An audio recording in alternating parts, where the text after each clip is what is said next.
Okay, so welcome again to our business communication class, and today we will be learning about memorandums or memos. And last time, well, some sort of review, we talked about recommendation letter and reference letter, the differences between them. We said that the recommendation letter is somehow lengthy than reference letter. So I hope you have learned something in my previous video. So let's start with learning what is memorandum, how to write memo, and what are the tips and things we need to remember in writing a memorandum.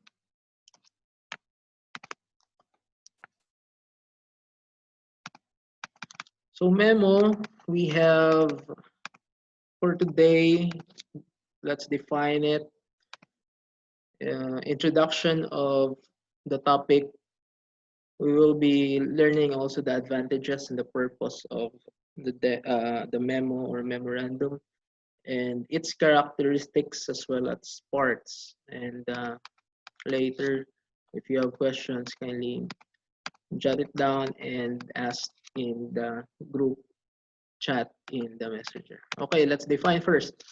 Memorandum is considered inside correspondence. It is written to someone in your company. So you have to take note of this because you cannot send memo to anyone. You can use memo in the company or inside the company. If you are the supervisor, you can send memo to your employees or your people inside the company. Take note, inside.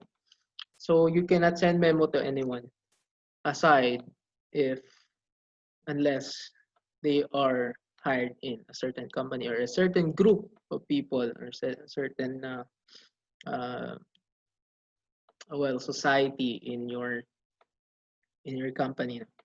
Written statement you prepare especially for the person to communicate an order to give them information about a particular method. So that's how memorandum is being defined. Okay, so it came from the Latin word memorare, or which means to remember.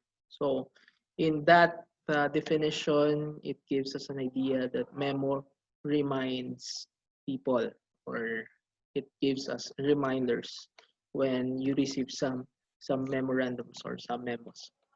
In law, a memorandum means a document recording terms of contract.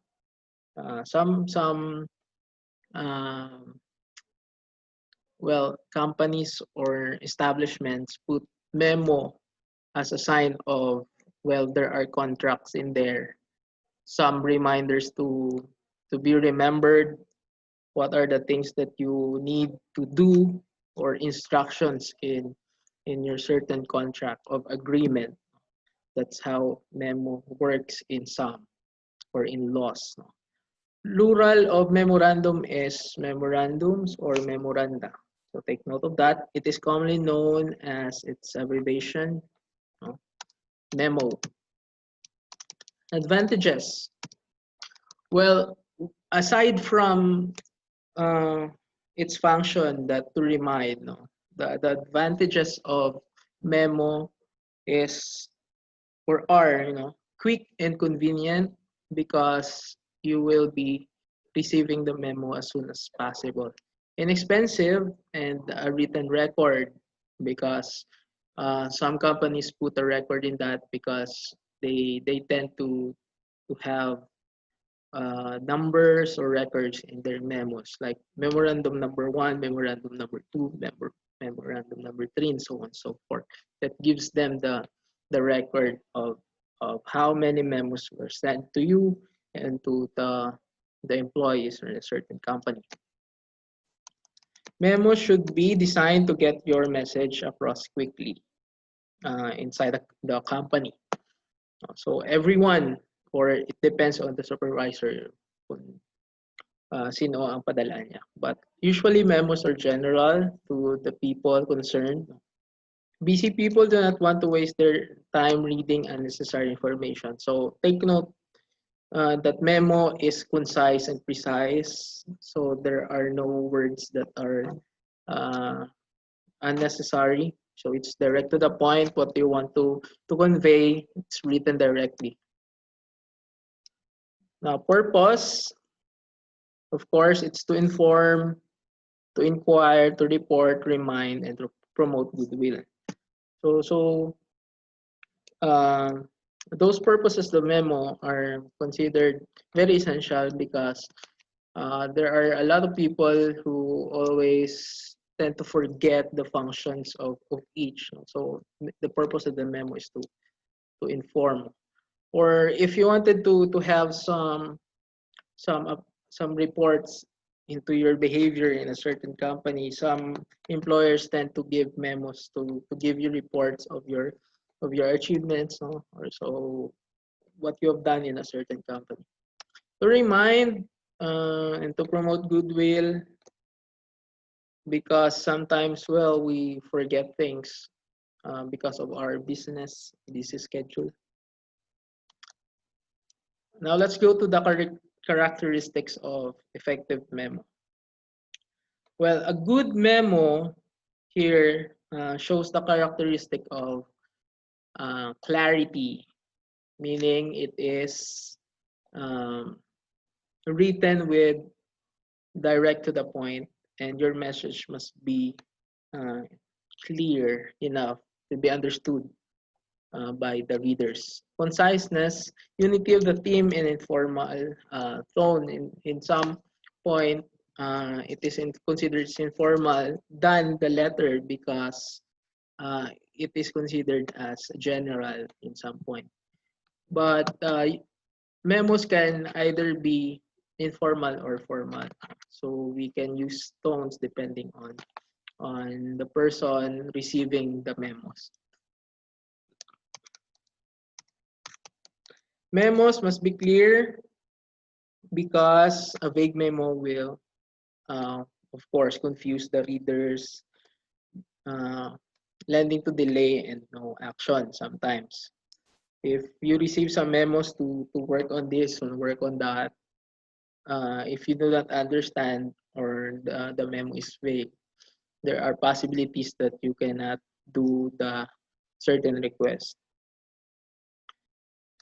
Conciseness and direct memos are more effective. Memos should only contain essential information. This is what I'm saying from the very start.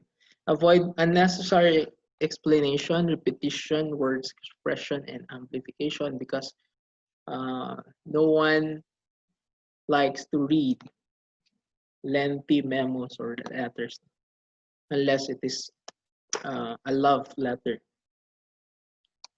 Ensure that the memo makes its point with the fewer or the fewest possible words.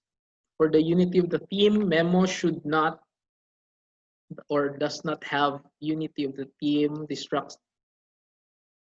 which does not have unity of the theme distracts the reader and ceases or terminates to be purposeful. A single topic is developed and related ideas are subordinated. If you're talking about a certain topic, it must be evolve in that certain topic only. Informal tone, memo tone is usually informal and conversational. As the writer is likely to be familiar with the reader, personal tone may be used in memos. This is what I'm saying. A very formal tone might sound intimidating. It depends on the receiver of the memo still. Parts of a memo, we have the standard one. It's only for heading, opening, body, and closing. Unlike the letter, it is more structured than the letters. It follows a certain structure. Let's start with the heading. For the heading, we have, this is very important for a memo. Every memo should have a heading. So it must contain to or from a sender, no? Or the receiver, um, the name or designation of the recipient or the receiver. Then from name and designation of the sender. Then the date, complete and current. Remember how to use or how to write the date that's in the letter. Still, it's applicable in the memorandum. So do not abbreviate the dates. Subject, this is very important because a memo must have a subject. Without the subject, it's not considered as memo.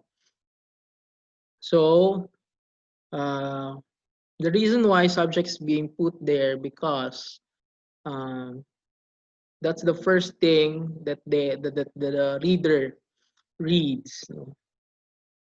What is this all about? Why is there a memo? When they read the subject, oh, it's all about this and that. So here is a sample of a heading segment. So to the director of sales from the sales manager. Then we have there the date, then the subject, sales summary of the year 2016. So it's advisable to put that in all capital letters because it gives an emphasis to the letter. If you are reading the certain memo, the first thing that you wanted to check is the subject. So put that into bold, underline, and capital letters. For the opening, you have to state the purpose of the memo, give the facts. Now, for example, here is a summary of the measures the campus security department is taking to ensure that only authorized people are allowed into the administrative office. Then the summary of the security measures follows after that sentence.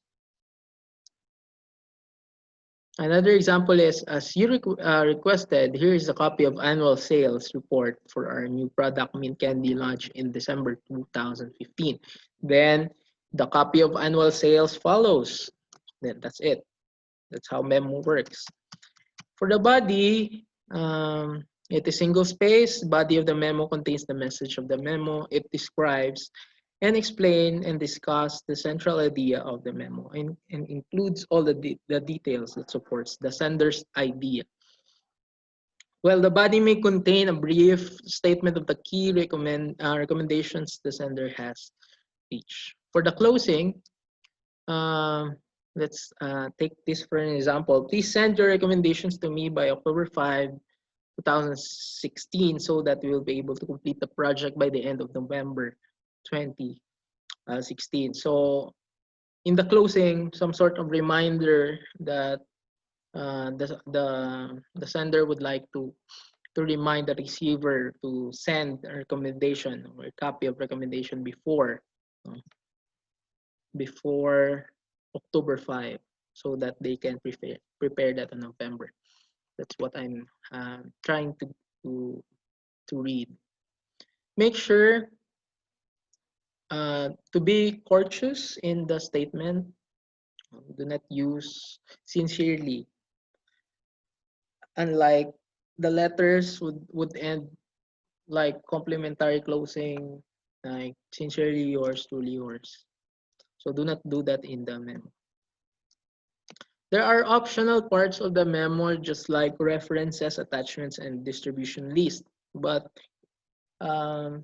it is optional, meaning you do not have to include this if not necessary, because it will the memo will become lengthy if there's a list. No?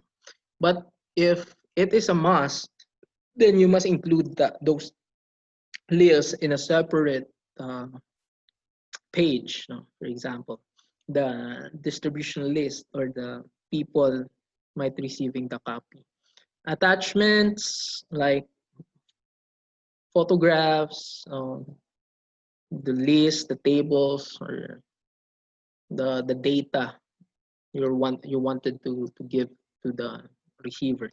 Reference for response to the other memos, notices, reports, and other documents. Again, those are optional parts of the memo. Now let's take a look at the sample memo here. So we have the date. The 2CC is optional. If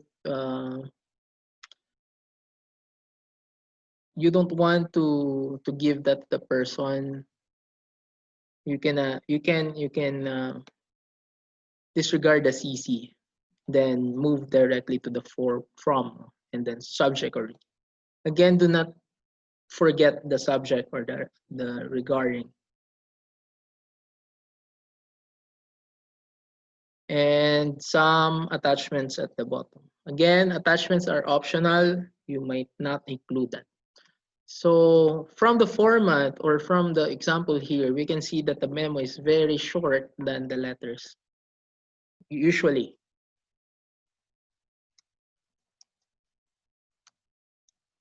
Okay, so again, memo is less formal than a letter. It usually conveys idea, most likely to be short.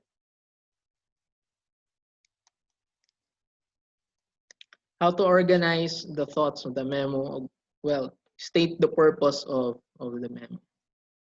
Your message and the statement of future actions, like the closing. So please send your recommendations before or after or before on before. So those are statement of future actions. Let's skip this one. It's not that important.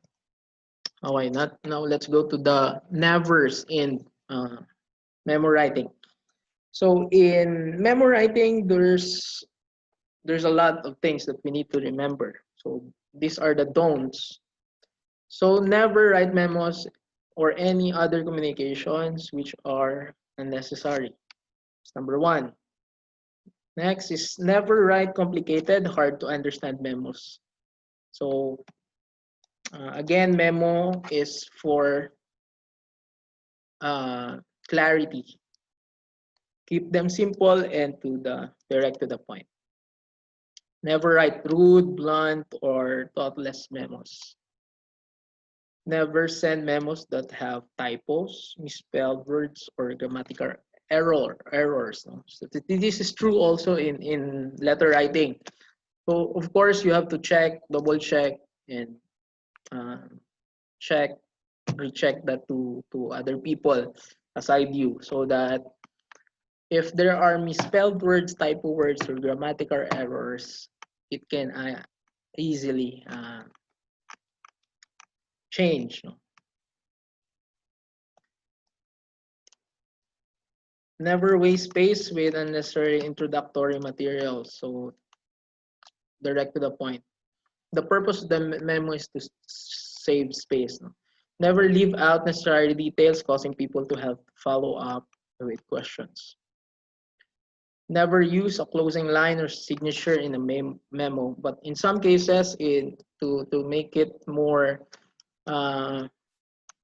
authoritative, supervisors tend to write their signatures from above their names to make it more official. So make sure the memo we have the 5 C's here. So remember these 5 C's: clear, concise, correct, concrete, and complete. Make sure that the memorandum is placed and has correct punctuation and spelling. That's why it's very important to give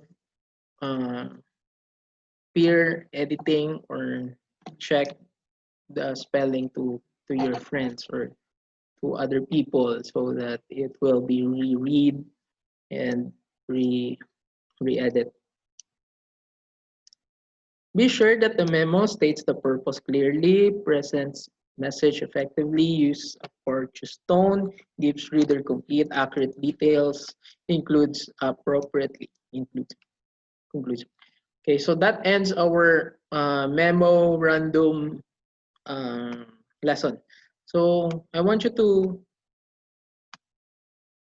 create your own memo, create certain company, create certain employees, or create certain topic. And uh, LMS is now open for submission after you watch the video. So hope you learned something, guys, today. Thank you very much.